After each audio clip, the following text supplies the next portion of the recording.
Right. Make sure I don't see my penis.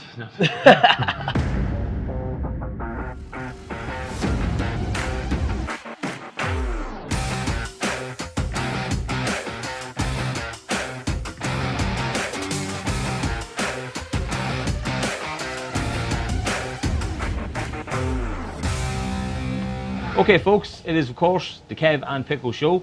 We have an interview today for everybody. Kev, first of all, let everybody know where we are doing the interview. We would just like to thank, we're in the beautiful Coffee Time Dundalk, out the back in Coffee Time Dundalk. We just want to say a big thanks to Stevey for letting us use the facilities here.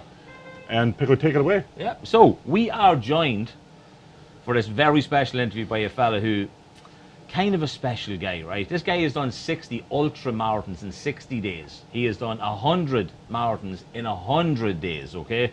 He has raced a horse. He has sold a pair of shoes for £16,000, yeah? Right? We are very welcome to have Stevey J with us. Stevey, thank you so much for joining us. Thank you so much. Thank you. So it is. Well, first of all, how are you? Good. Yeah? Feeling good, yeah. September, getting back at it. Getting ready to rock and roll. And of course, it's always good to be in Dundalk too. Exactly. Yeah. And that's why you're on the show, because you are about to get back into something now in 2 weeks' time. And that's why we're bringing you on, first of all, the 4 Peak Challenge. Yeah, yeah. For people who don't know what this is, there's 4 peaks in Ireland. 53 obvious. We've actually got 7, there's actually 70 of us now. There's 74 of us going on the journey because there's a crew in that, but we've got like 70 people walking it now. And what are the 4 peaks? So the 4 highest peaks, I now, my pronunciation of them mightn't be the best now, Kev, right? But you've got Slieve Donard. Yeah. So you have up in the north. Up Newcastle, yeah. Down, right? Then you've got Laguna. Somebody's going to correct me on that one, right? Which is in Wicklow. Right? Then you've got Carntool down in Kerry. Yeah. And then we've got Mulry in Mayo, in County Mayo. Okay. So. Jeez, I didn't know that one. Yeah. That was new. The pronunciation again could be, you know, skewed there. But like M-W-E-E. Yeah, one of them where there's like a silent J. There's a silent J at the start of it or something, so there is like a. But listen, it's not long now till it happens. Not long. That's a serious amount of people going to do it. Yeah. Serious amount of money being raised, and of course, there is a point to all that money being raised, Steve. Yeah, yeah. Go ahead. It's deliver programs into the schools all across Ireland, so it is. It's called the Super U program. And we've been delivering this program since about 2013. And a very interesting fact is that Muhammad Ali, the boxer, gave his rubber stamp to the Super U program back in 2013. It was printed in the Sunday Business Post at that time, and we've been running that. There's actually another man you should probably have on your podcast sometime as well too. He just went down the road in Castlebar. He's called Declan Loy, and Declan's a director on Super U as well.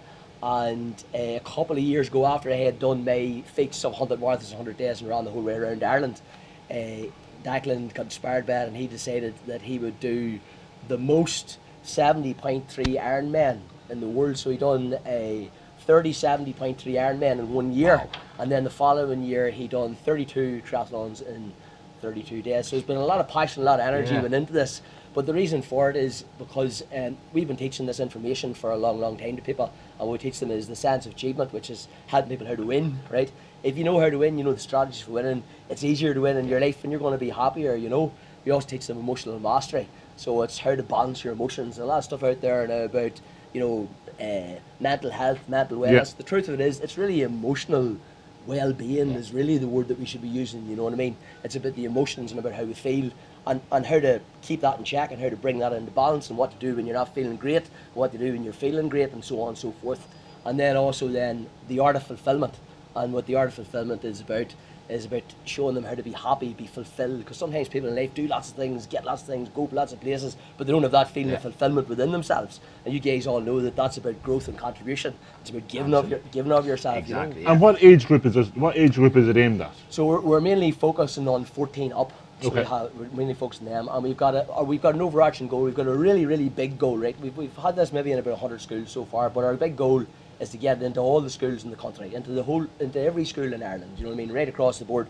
Because we weren't taught, when we went to school, we weren't taught these things. And because we weren't taught these things, we had a lot of more challenges maybe than we should have. You're kind of told, get on with it, or stop crying, you're a big baby. That's why I went and played so much snooker when I should have been at school. Exactly. That was how I emotionally dealt with it. I picked up a snooker cue. And drinking, maybe, possibly. Maybe, yeah, maybe. But it was kind of, there was no such thing as mental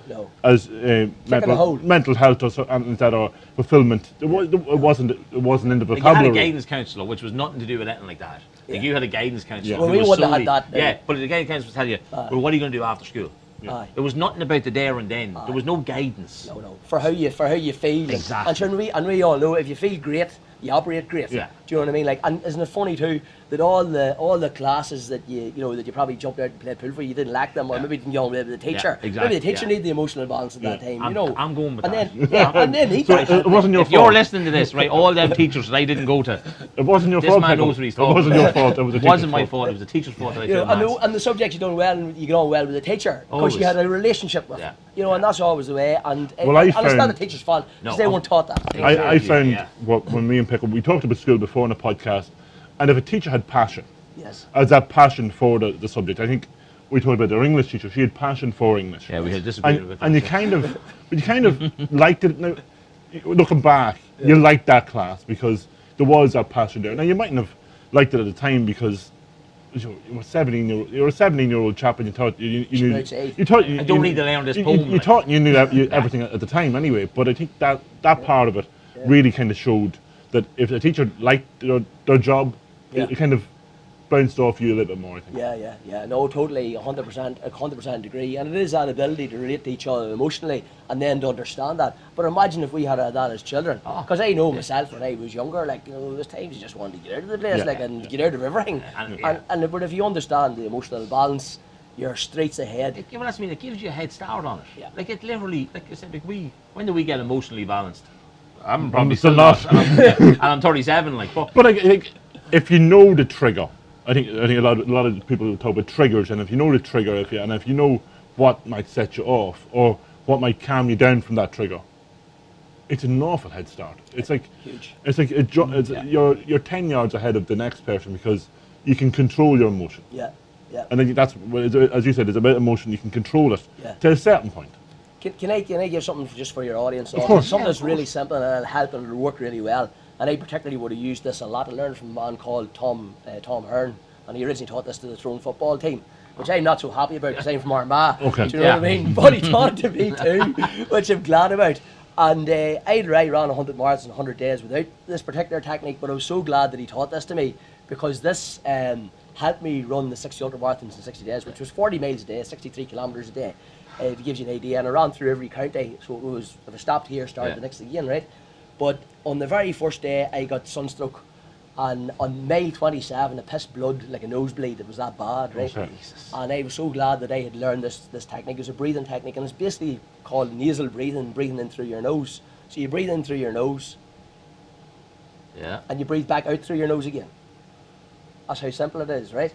But what happens when you breathe in through your nose is you access a chemical called nitric oxide. And nitric oxide is a vessel dilator, the scientific fact. It's a vessel dilator, and it naturally helps you to relax. So anytime that I come under stress or pressure, just breathe through the nose. Even when you're running along, if you get really tight, you do this. There's a tip for you now when you're at right, and that increases the vibration to the nasal cavity, increases it by 17 times. But the biggest thing about the nasal breathing, when you practice the nasal breathing, when people go into trauma or shock, the mouth breathe. You ever see? Right, and then sometimes people will stay on it. If you're ever feeling anxious or worried or anything, notice what your breathing's like. Your mouth will be open. Close your mouth. Breathe through your nose, and you'll automatically relax and calm. It's the most powerful thing ever. The other thing too is if you're worried like me or if your girlfriend or woman like that there is as well too, it'll save you 1,000 rows. There's all them times when you're about to open your mouth. Well, I think everybody knows we tend to talk about that quite a bit on the show. So we do, Kev, like, you know what I mean? Well, my woman walks around the kitchen sometimes goes this. Well, see, here's a fun one for you, right? On last week's episode, we were saying about what it'd be like to be a woman for the day, right? And we said how you could understand that feeling, right? Of when you walk into, say, a kitchen and there's a press One door press opening. and you can understand why that's the end of the world. Why can't that door just be closed? So, like, same thing. You know what I mean? Breathe, Like, so we just have to breathe. just breathing through your nose. That's all it is. Like. On the running, I just wanted to come across because I did a bit of running, a bit 5Ks and 10Ks. That recovery, I found the recovery is quite tough, like, and that you might only do it. I would run, say, once every 2 days. But like to run 60 marathons in 60 days, The ultramarathons, yeah. like how the recovery and the more or less the physical ability to recover from that and go again each day. It must, as I don't talk about mental, but on your body itself, how was that to cope with?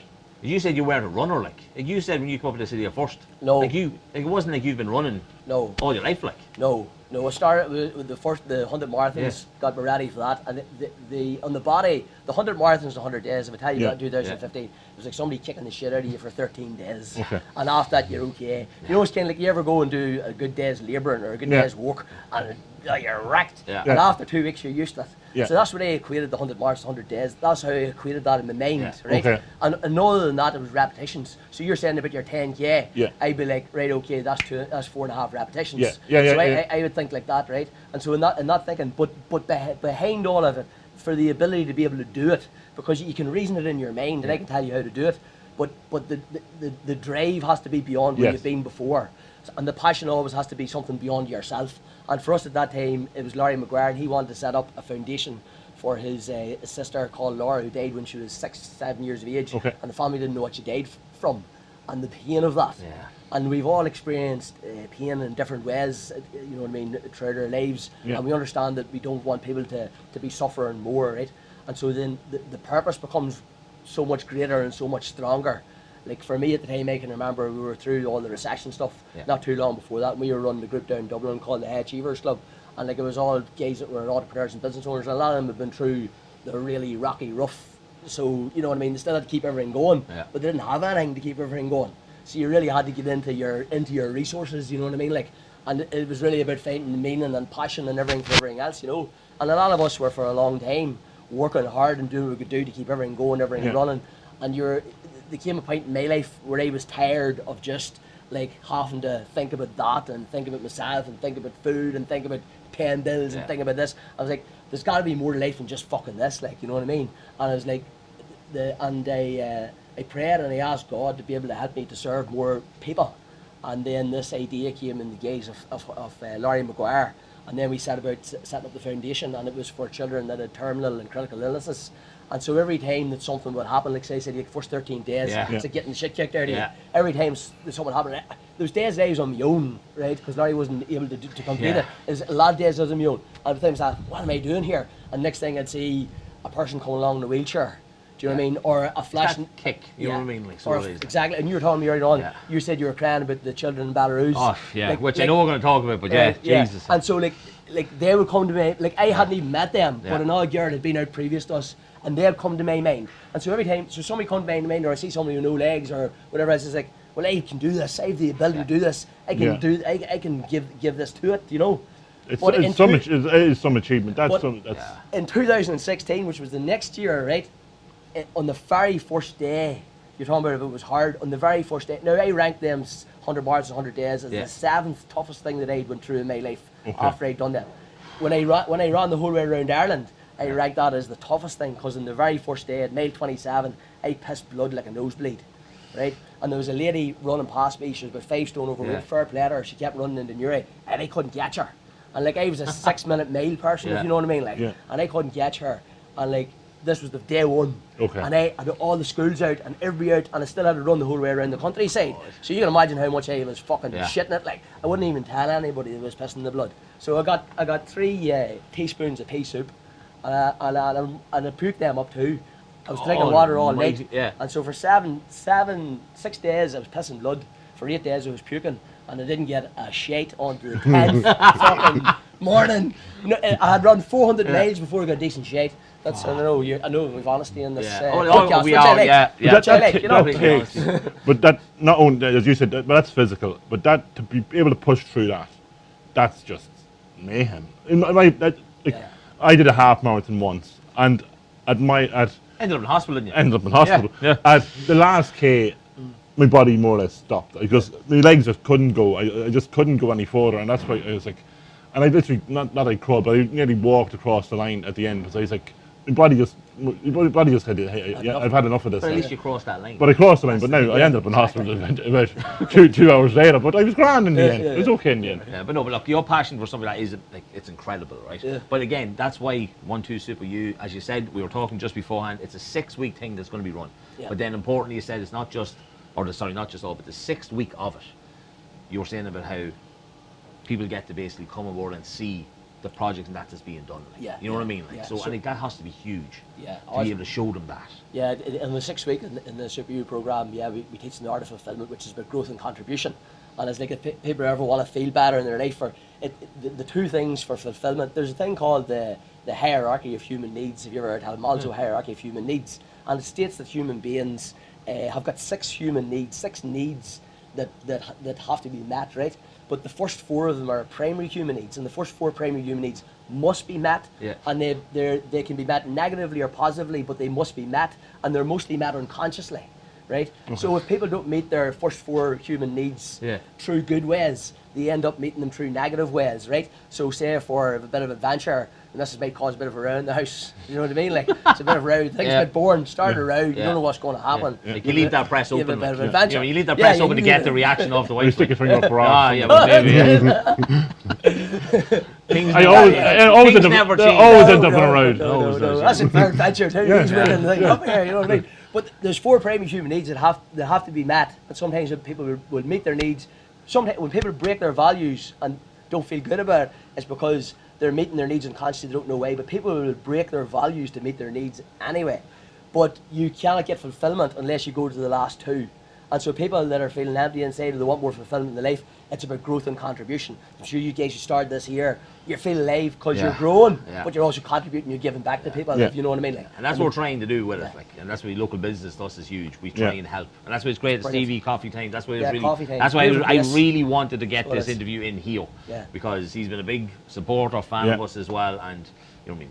It's beautiful. But but look, we start off 34 weeks ago. 34 weeks ago. 34 weeks ago we started off. End of January we started off doing this, right? First episode took 3 days to record. Yeah. It was about 30 minutes long and it was shite. And we thought it was going to be amazing because we tried to make it this perfect kind of... Yeah, that the audio would be amazing. And you realise then after that was like, no, being perfect, there's no point being perfect on it because that's not natural.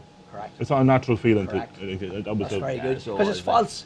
And that's correct, because everybody, and that's what's wrong with the world most of the time. Everybody's trying to be perfect, trying to be polished. Yeah. But you remember when you're growing up and you're watching TV and you're thinking, there's no how come nobody talks like us on the TV. Yeah. Do you know what I mean? Like, wait a minute. And then even unconsciously that can give you a wee bit of an inferiority idea. Definitely. Isn't that right? Yeah, like it can. Like, whereas, exactly. You know, it really can though, like, because you see, as you said, like, TV's set up for a certain reason. Like the programs are done it in a certain way for that reason. I'll give you an example. So like, correct. If you look at... It's not advertising. Me and Pickle would be big friends of Friends. Big fans of Friends. I wish we were friends. And there was Friends. One of the parts of it is, I think Rachel's in the cafe and she says something funny to Monica and the baby laughs. Yeah. But if they had left that in, that was a blooper. So if they had left it in, it would have been actually been a more of a natural scenario in the screen instead of it being cut and to make it look that perfect. Where did you get that from? Like, seriously, where does he pull this stuff? I'm telling you, this is a vessel. I did research on Stevey for the day. You did research on fucking Friends. So you did, like, hey. But look, I mentioned at the start, Stevey, right? You raced a horse. Yes.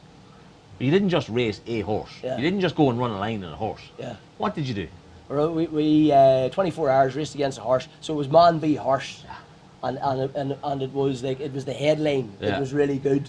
Do you know what I mean? Band v horse. It's amazing. Do you know what I mean? And I ended up racing 6 horses because you couldn't have a horse running 24 hours or constantly on the road. We have to give him a shout out, of course, Johnny Savage. Johnny Savage. Yes. Okay, he said. Thank you, Johnny. Yeah, he said he come up and ran with you during that. Yes. Hope he's not lying to me now. Yes, no. So they didn't want to be cruel to animals, so would you just be cruel to yourself instead? Yeah, exactly. So it was like man versus horse. But that's fair play. Like, and how big was the horse? Like, it was a race horse. It was a big horse, you know what I mean? Like, it wasn't like a pony, like. No. And now last from down the road, you know what I mean? But like, the main thing of that is the headline man v horse, you know what I mean? And you're not going to ask a horse to run 87 miles. So, I knew I was going to win. So they changing the horses over back and forward that there. But we done that for autism. There was an autism centre in Armagh to keep it going, you know. And just how do you come up with that idea? Like like We come up with random ideas, but to race a horse, like it's a bit of a it's a step, like you know, there's a step. So I was running a city. I was running around Ireland, and I was running the whole road through every town, county, 63 kilometres a day. And I was running, and I got down to Killarney. And when I got down into Killarney, I was starting to get into my buzz a bit. Okay. And you know, if you've ever been to Killarney before, you go down there and you hear the horses trotting. Yeah. yeah, just in the head. The rhythm. So I started to go to the rhythm Okay. of the horse, right? Class. And so I started running the rhythm of the horse. I found it really easy. And so from when I got to the bottom of the country, which is Kerry, then it was easier to run back up again. And then I got into the trot of the horse. And then I was also breathing through my nose, you see. Yeah. So it was... And in my mind too, I'll tell you this one as well, in my mind as well too, when I was running around Ireland, I would imagine that I was chasing a stag, right? And you see at the end of the run, I would get faster. So the last 10 mile I'd start running faster, and then the last 6 mile and the last 3 mile, last 2 mile, because we imagine I was running, I was racing against the stag, and then the stag would burst its heart, you know what I mean? Yeah. God, hey, that So is that's amazing, what would been the thought process. Yeah. So you're very much, and when you're running like that too, you're very much between this kind of the physical world and the spiritual world. Yeah. Because in the first days when I was in all that pain, I was doing a serious amount of praying, and I was in heaven and hell constantly. You know what I mean, like. Yeah. And so the horse came about from that, and then from me, the way I was breathing through the nose, way I was saying to you. So you're sounding more or less Yeah, sounding like a horse. and so it came to me, Yeah. you know, and when something would have came to me at that time, I'd say, right, well, give me 3 signs to see if it's right. And when I got back home again, when I finished, I got back home again, I hadn't thought about it, but then I was invited out to a barbecue for an autism barbecue, because I'd done work for autism that year too. And a man called Sean Quinn says to me, Stevie, he says, do you know, our Neve, his Neve, the wee girl is autism. He says, our Neve, he says, look, just loves horses. He says, you know, children with autism just love horses. And I said, you just have to give me a sign there. Yeah. And that was the sign to go ahead with it, like, you know what I mean? And So you must have an awful lot of faith. You All must faith, have yeah. a lot of faith Faith, yeah. to bring you through that. Yeah. All faith. Faith, for me, it's all faith, because it's like you're breathing. I didn't make that. Your hand, I didn't make that. Yeah. My eyes, I didn't make that. I didn't make any use. I didn't make any of this. There is magic, and I think that's one of the things we're talking about television earlier on, programs. A lot of people programs can oftentimes be programmed out of the magic that there is in life, out of the reality of the magic in life. But the reality of life is it's nothing but magic. It's all magic and miracles, like, you know what I mean? All the time. Yes, there's things that happen that we don't want to happen. Yeah, There's of course, challenges, all the rest. But most of these things are in attunement with ourselves, if you know what I mean. Like, but there's a lot of magic, there's a lot of miracles, and at the end of the day, like, why are we here? Like, you know what I mean? Good stuff. Give it a go. Yeah, I'm still trying to figure that out. we talk about that most weeks. We're trying- I talk about faith, and you kind of, and I'd be a church goer and stuff like that. But it is, I think there's something that's not, you can't explain. I think, but that's good. and that's where we differ. But that's what it is, and it's kind of like, but that's why people are different, and that's why you have to accept people are different in different scenarios. That's why we can be friends for 30 years. We can do a podcast. What I do and- find in Everybody's different, right? But there's certain truths that are real, right? So like, I wouldn't be a masker or anything, right? But I would be spiritual, and I ask, and I understand that there's an intelligence beyond myself. Yeah. I suppose that's what it is. Understanding is an intelligence beyond myself, and understanding that everything has a reason, and there's a certain thing in the nature, and I just find that everything's easier that way, and it gives you more purpose that way, you know. I told you when I was talking on the phone last week that I hadn't cried and walk in a long time, right? Yeah. I don't know, I probably did once. Probably hungover way back when I was young. Aye. Right? But I watched the video, The Orphanages. Yeah. Now you are the director of. I'm one of the directors. One of them, Yeah. The video that you have up on YouTube, anyone wants to check out any of Stevie's videos, honest to God, there is so many you can watch. And again, all the people talking about the retreats and all that, which you want to chat about as well, Yeah. okay? But that video is incredible. You're full of everything, right? You have passion, you have faith, you have the whole lot. Yeah. But something like that, I saw on the video what you did when you went over there. I saw the kids there. That's what made me literally break down in the middle. Now, when I say walk, I'm in my bedroom, obviously walking from home, right? Yeah. But I was still walking. Yeah. That has to be one of the, forget your marathons, forget ultra marathons. Yeah. That has to be one of the hardest, but yet most rewarding things to do. Yeah, it's extremely rewarding. And the funny thing is it, like, I end up in along with that, charity. Tom McNeely's the man that started that, and he's a journalist. So he's a corporate media consultant now, and he started that like 22, 23 years ago. Wow, yeah. And he was doing that for many years. And then when the boom times, loads of people were helping him. And then the recession came, and it was just basically him and his family. And him and his family had to keep going out he says he couldn't not keep going out every year to do Santa Claus, because if he didn't go the following year, they'd wonder, why didn't he come? What's going on? Yeah, what's going on? And I met Tom in 2016, and then found out that he was doing that work. And it was a funny thing was the images of these children were always coming to me from the children of Chernobyl previous, and I met Tom, and then I got involved with it, and I was so happy that I got involved with it. And it's been very, very, very rewarding journey, because I've been able to build more leaders from that, if you know what I mean. Like saying the journeys that I was doing with the running and stuff, it's very much centered around, well, look, it's me that's doing the running, and and I'm raising the money and all this. But for this, because it was so more. Because this is so much more, is like, it helped bring me even more into even more of a leadership role, and bring more people along, So we started bringing lots of people along then to that, and got out there. The thing that would strikes me about it too, and I know the images that you're talking about, is when we were in there, is like, and it is quite shocking, and the smell's very overwhelming. But it was something like you were the way you getting sockets, and you were putting new swings out. On, you know what I mean? It was that simple, not simple things, but things that like any other country just take for granted. You know what I mean? But being able to go over there and like seeing the reaction of people that just have nothing, like in a sense, to have nothing simple like that. Some of them can't even see. Some of them can't hear. Like there's one guy in the bed, and he's so happy, and he writes with a pen, and he's the pen in his mouth, and like his writing's just perfect right in between the lines, and he records the weather and the temperature every day. And the director of the orphanage says to me, he says if anything goes wrong, or he doesn't like the food, he says, or doesn't like this, he says, he'll write a letter.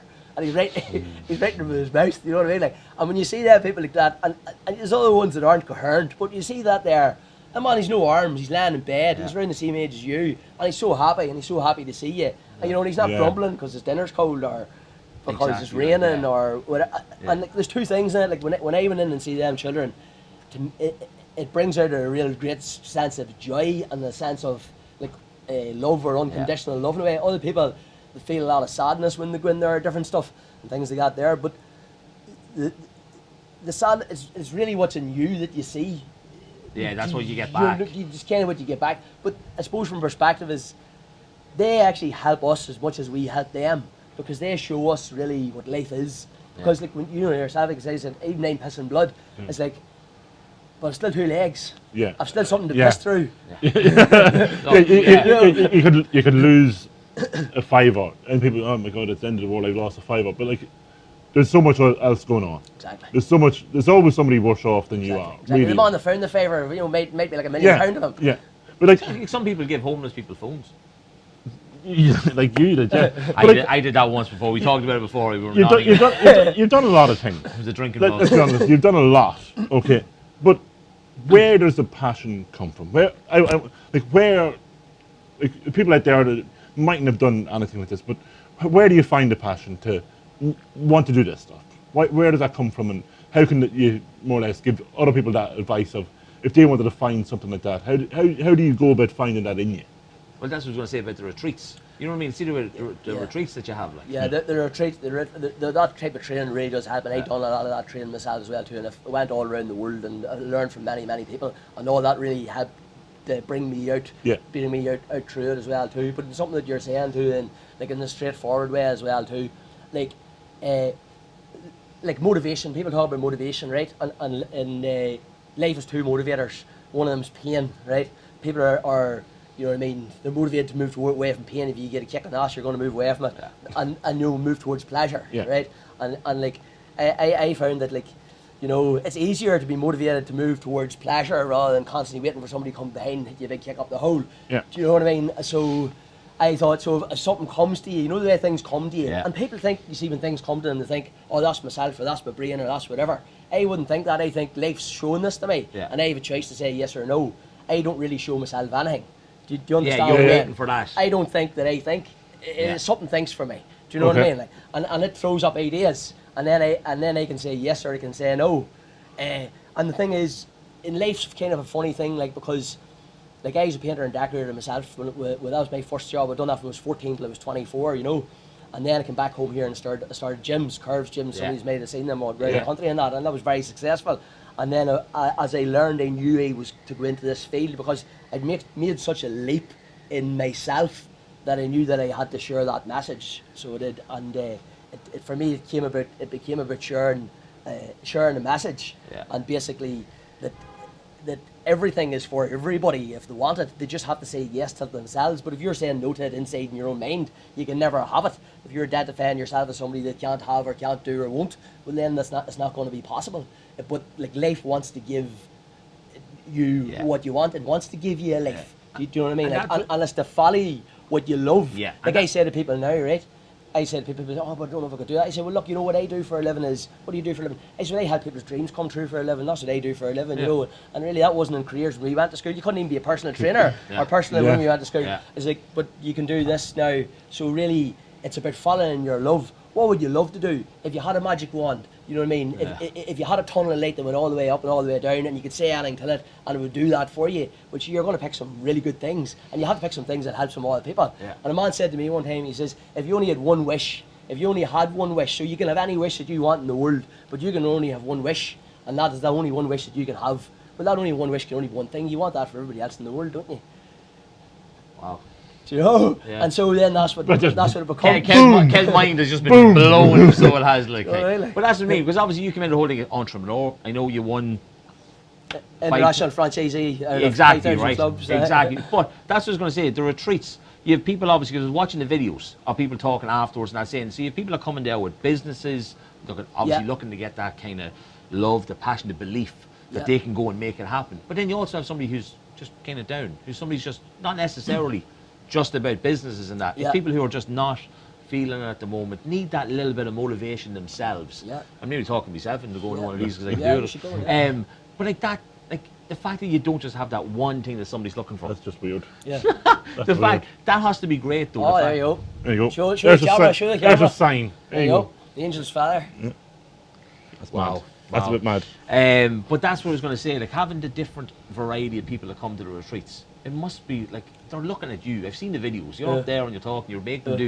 You know, at one stage I was watching when you had them up doing jumps up and down, and then they had to do it was nearly like the Daniel Bryan yes movement from the WWE. You had them yes. I like them. I know, yeah. You had to, but like having a room of people like that just are so focused on you, and I know James as well, because obviously we've seen some of the videos as well that James did as well. Well, you see, it kind of looks as if they're focusing on me, but really you see they're focusing on themselves. Because I'm just focused on them. Yeah, because you're making them think about you. No, I mean them. You're making them think about them. Themselves, sorry, like because they're focusing about themselves. But you see, you said something there.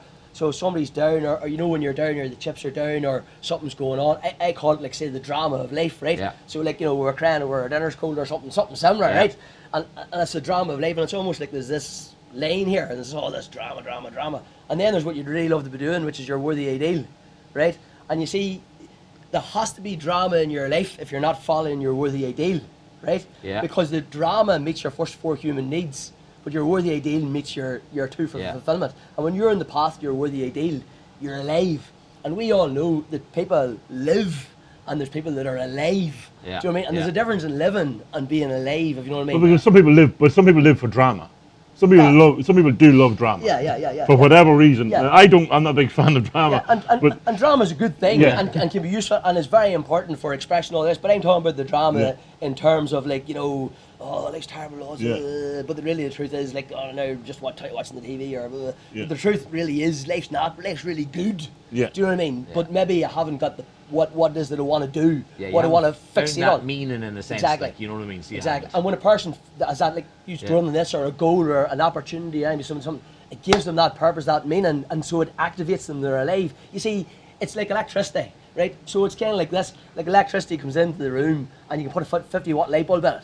So the electricity will go to the 50-watt light bulb and light up the 50-watt light bulb. It won't make the 50-watt light bulb a 100-watt light bulb. It won't. But if you take out the 50-watt light bulb and you plug in the 100-watt light bulb, it'll do it too. Or if you stick your finger and it'll fry you, right? So it's the same thing. It's really what we're playing. The most important thing that I can say is the top line story. What is the top line story that you have, what you're holding in your mind? Because the top line story is only the one that the letter can go to. So if you know, and you really have to convince yourself, that's why you keep talking. And that's the type of stuff we're teaching in the SuperU in the schools. Yeah. Because we're teaching the science of achievement, the art of fulfillment, emotional mastery. We want to teach them the stuff that's helped us. Because this originally came from people, a group of business owners that were down in Dublin. We're glued to you. Yeah. We're 37. Yeah. And we're glued to you. You're aiming for 14 upright. Yeah. I mean, would you go younger? Would you ever think of going that wee bit younger? We will provide for the other ones, and I have an idea. And if anybody wants to copy an idea, you're more than welcome, because that helps the thing go quicker. Yeah. And the idea is, they're better learning. They feel in more story format. Okay. So like reading them stories and stuff like that. They won't really have the reason faculty won't be fully formed for them to actually understand the different faculties, or they mightn't have the same life experience at that stage, but maybe more in story format and stuff like that. But when they're 14, then they can go, do you know when you're 14? Yeah. Do you know what I mean? Like, you're either going to go for everything or against everything, you know what I mean? Like, and I think most of us went against everything, We definitely did that. We grew up in the countryside, though. There wasn't much to go for. So there was. That was a field. Really. You had a field, or you had another field. Well, we had fields that we drank in, of course. Quick thing, right? Obviously, you're married to Catherine. Yeah. 3 lovely children. Yeah. Like, you go away, you do this, you do that. You're away 100 days, you're away 60. Like, the support you get. Like any, Oh yeah, per letter, yeah. like anything in life, though, Yeah. when you have the support at home, first of all. Yes. It Oh must yeah, be very amazing. very important. Like, it must be amazing. You have to have the support at home. Like if you don't have the support, or if the other person's mind's in a different direction, or they don't want the same things you, or they want different ways, Yeah. it's very very difficult. So Yeah. whenever someone's on board with you and behind you and supports you, it makes everything very very easy. So I'd like to thank Catherine for that. Yeah. And do you Thank see, you, darling. and do you see? Always welcome you've on the got show. 3 kids. Yeah. Do you see yourself in them, as in the positivity coming out in them? I suppose it's a bit harder for maybe a father to see as well Yeah. too, because yourself as a father, you have to be Yeah. a bit bossy and cross at times Yeah. as well. Give the old toe in the arse. I'm the good cop. An Irish toe. I'm the good cop now. I'm the good cop. You So gotta I'm be. like- It depends what age you are. You gotta do kind of both. But no, I would like the children, which when I went to school, I said that I learned through osmosis, because I didn't really do anything, if you know what I mean. But I learned through osmosis, and I done all right because I learned through osmosis. But they're all done very well in school, like, and you can see that good positive mindset. But Catherine does the homework with them and all that type of stuff too. But yeah, no, they're good kids. They're happy and they do their work, and they're good at whatever they do. They play themselves, and it That's is what you good. want. Yeah, That's it what is you're good. looking Yeah. to do. But I sent Kev one of your videos, and I was saying it to you already, right? It was the faith versus fear video, right? I don't know where you were sitting. You're lucky you were sitting in a tower doing it. I have no idea where you were sitting, because it wasn't a normal room with the pictures in the background, right? Yes. That video changed my day, changed my week. I think it probably changed me a little bit, right? Well, So let's make sure everybody watches it. If they No, wanna that's watch it, honest to we'll God. tag It's it. on YouTube, right? It's called Faith versus Fear, okay? Yeah. It's basically everybody has fear. And as you said in it, which has kind of resonated with me, was you hear the word faith, straight away people think religion. As everybody now knows, but me, I am not a religious man at the moment. Yeah. But when I listened to it, I told you, I said it to him as well. Well, he right? texted me and was like, "You need to listen to this. It changed me day." Yeah, literally straight Yeah. away. Yeah. So, and it can do that if you trust me. Go and listen to it. Right, it is going to make a huge difference to you. Okay. Yeah. It's how you say things.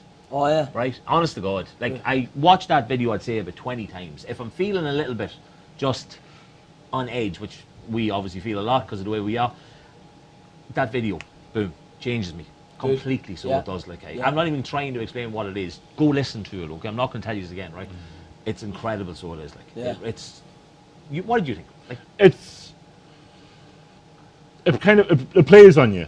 It kind of makes you look at the things, and it kind of plays on it, and you kind of go, right, okay. But yeah, as I don't really want to. oh no, You can't really say too much about it, because we want people to watch you it. can't really. Yeah. I think the explanation doesn't really justify what it actually is. Yeah, you No, have to because I hear don't the think I words. can explain it. In Yeah. the moment when you're talking and saying things, and you're saying it through that way, you know what I mean? But you could be Yeah. you could be in a Makes different sense. part of a journey for talks. You could be, and you could take it apart from it, and then the next time you watch it, you could be in a different part of your day, and you could take a different part from it. That's correct, yeah. So I think that's where I got from. Yeah, you really are like, you piss blood and it's pure blood, and you're like there and you're shaking like, and you're like, right, and it's like, what am I going to do now? You see, whenever I done what I done, it came to me because I asked for answers. So I asked. It doesn't matter. You don't have to be religious. I'm not religious, right? Yeah. I'm not into any churches, right? I do believe in Jesus because I believe the message, Yeah. which is basically, you know what I mean, for life, basically, which is to live, which is the message, right? And I believe in many prophets. As you said, you don't crawl to the grave. I Life's not about crawling to the no, grave. Like, no, so no, it's no. not like Believe in many prophets, you know what I mean? Yeah. But the thing is, when it ultimately comes down, we are always unconsciously deciding something. Yeah. So when I was running that thing there, it was very clear for me that every single emotion falls underneath these two emotions. Yeah.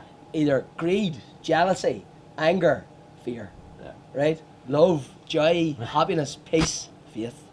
Right? And so it became really, really clear. And so once that came clear, then I knew that you always have a choice within yourself, within your being. So we are told that we're co-creators. I know when you're at school, you're told you're a co-creator. Yeah. So we're co-creators. We create with the power and the energy and the life force. But what that co-creation means is it means that you get to decide, you get to choose. If you choose yes, the straight road and what you see, then you don't have to know how to activate that and make that happen. The challenge is most people are only choosing things that they know how to make and how to create and how to happen because they're choosing out of lack and limitation. But the truth is that everything in this entire world and universe shows you that lack and limitation are not a reality because all there is abundance. And then somebody, will say to me, well, what about that and this happened to this person and that happened to whatever it is. Yeah, things happen to us all. But everything is just abundance. Everything is just life and just abundance and just for that, right? And if you go into the fear, you only have your experiences, you only have what you have went through yourself, plus all the bad experiences that everybody else has went through to rely upon. Yeah. You don't have access to all information and all knowledge. But whenever you go from faith, you're connected, all information, all that. That's when the serendipity stuff happens. That's when everything clicks, the magic happens, it starts to roll, it all starts to roll into place. But the interesting thing is this, it can never happen for anyone unless they ask it to happen for them. Yeah. So back in years ago, don't search this now, this Ask Stevey anymore, but I used to be called Ask Stevey. If you search Ask Stevey now, it comes up as a porn site or something because somebody stole the fucking website, right? But years ago I was called Ask Stevey, but it was like ask, seek, knock, and the real truth was, it's not. People say it's biblical. Things that are biblical. Some of the things that are in biblical is just because there's some home truths in it. Yeah. But don't believe everything's in the Bible because there's a load of shade in it too, right? You know what I mean? So this is just for everybody else. But there's home truths in it. And in every good book that you read, there's home truths in it. And in every person that's ever advised you, that's went through the world and been older and gave you life experience, them same home truths are there. And when you hear home truths within yourself, you recognize it and you feel it. You know what I mean? But sometimes people can't hear things because they still have the fear of the program. Well, I'm not religious in the program, or I'm not this, or I'm not that, or I wouldn't look at that, or I couldn't read that book, or I daren't bless myself or say anything about Jesus. It's like, if you say anything about Jesus now, people think you're fucking mad, right? Yeah. When we were growing up, we were all running around fucking statues of Jesus and Mary all the time and going to missionaries and everything. That's the way it was. I went to you know what I mean? I used to go to Knockshore every fucking bank holiday weekend in August. Like. Right. But there has to be some truth in the whole thing, right? And you see, obviously there's a confusion in it. We all know what happened with the Catholic Church. A lot of confused people there, you know what I mean? That doesn't represent faith. Correct. That does not represent what I find people would talk about, oh, how can you go to church? How can you believe? Why? Yes, there was massive mistakes made. There was huge corruption put in, but that doesn't mean that book or what's in the book is all. Or the message. Or the message is all to do with that. That is separate to this. Yeah. I mean, you have to separate both. I think you have to separate both from each other to realize, okay, well, that is what I believe in. That was disgusting, but I still believe in that. Yeah. And then after that is what's the truth? What's the God's honest truth? Yeah. So even if you ever get to this point in your life where you think to yourself, you ever get to the point where you think you know a lot of stuff, and then the next day you realise, fuck, I didn't know. I really don't know now, right? And then you start to question yourself, and you start questioning myself and go, what do I really know? What do I really know that's really true? And then I got to the point to see what I knew. And it wasn't a whole lot, to be honest with you, right? But then I thought to myself, well, at least I know what I know now. Yeah. And then I had to look and see, well, do I know this? Or is a lot of this a mystery to me? And the truth of it is, a lot of this is a mystery to me. Yeah. So it means that it means there has to be something more to it. Do you know what I mean? That kind of resonates because I thought, literally, 2 years ago, I thought I knew everything. Yeah. I had everything sorted. I was kicking ass. I was flying. I was really healthy. And then one day, boom, that was it. Literally shut down. Body was just like, but mind and body was kind of all over the place. And then you kind of go, what the fuck is going on here? And you kind of, as you said, you don't know anything after. I didn't know anything after that, and I was kind of I had to kind of find myself a bit. So you kind of do that, you know what I mean? You kind of you have to look for yourself a wee bit more. Maybe okay, well, you didn't know everything after all. Because but as you look at a 5-year-old child, first day in school, they come home from school. Yeah, I've done school. Thanks very much. I'm done with it because they know everything in school. They know everything because they've done it. Perfect. Dan, sorry. Are we back on yet? Yeah, yes, we're back over the last Yeah. He gives it. You see, he would have said it. Keep that too. doing that because 3 minutes left in the Yeah. hour. Okay. 3 minutes left on the count. Keep that on, anyway. Yeah. Yeah. But I mean, that's what I kind of felt about it. It was kind of like you kind of think as a 5-year-old child, you do think you know everything, even at that. So I think every year or every day you do go in through it. You kind of go, well, that's something new. Yeah. But like, we'll put the link up. Remember, you were saying we're going to put the link up for that video, Yeah, faith versus fear. Because trust me, when you listen to it, definitely. Everybody will take something from it. It might be. everybody takes something different. Yeah. Everybody Which takes is something brilliant. different so well. Like, Yeah. hey, And, but and bringing it back to the Super U as well too. You know, imagine this, like, so you know, imagine you're growing up and you're a child, and you know you're told, if you're growing up and you're a child and you're told that there's something special inside you, and there's something special and there's a special life that flows through you, and you can do a lot of things. And you're gonna, you know, and there's a magic in life. And imagine growing up like that, or not being told that. The difference. that's You know. it's such a simple thing to do. Yeah, and the Super U is really about that. It's really about, it's back showing the children, you know, about, like, you know, it isn't already decided for you. There is lots of potential here. There's loads of things you can do. There's lots of things you get involved in, and you can really make that difference. And on that last day that you're talking about, on that 6-week program, we teach the art fulfillment and contribution and growth. When they get to see those projects, then children get to choose. Then they can choose to do something for the orphan children of Belarus. Brilliant. They can do something with Madagascar. They can do something locally, but they learn two things. That's like Madagascar. That's great for them. Did the animals still talk? They learn that that they can help somebody. You know Well, what I you mean? don't know at And they that also age. learn how to pull a project together. But look, I have to say, it's been an absolute honour Thank you, sir. having you on. It's been mate. an honour too Thank for me you as well, so too. much, Thanks very much, Sure, Stevie. thank you, You've been appreciate it. absolute Of course, honour. you have to give a shout out to Dan, who Thank you, nobody Dan. sees. Okay, Lightstorm Media, of course. Big shout out again to Coffee Time, Stevie, Sarah. Thanks so much for letting us come in Thank this you. evening. Hey, but yeah, Stevie, Thanks very much. thank you so man. much. Thank hey. you, man. Appreciate it. Thank you, man. I appreciate it.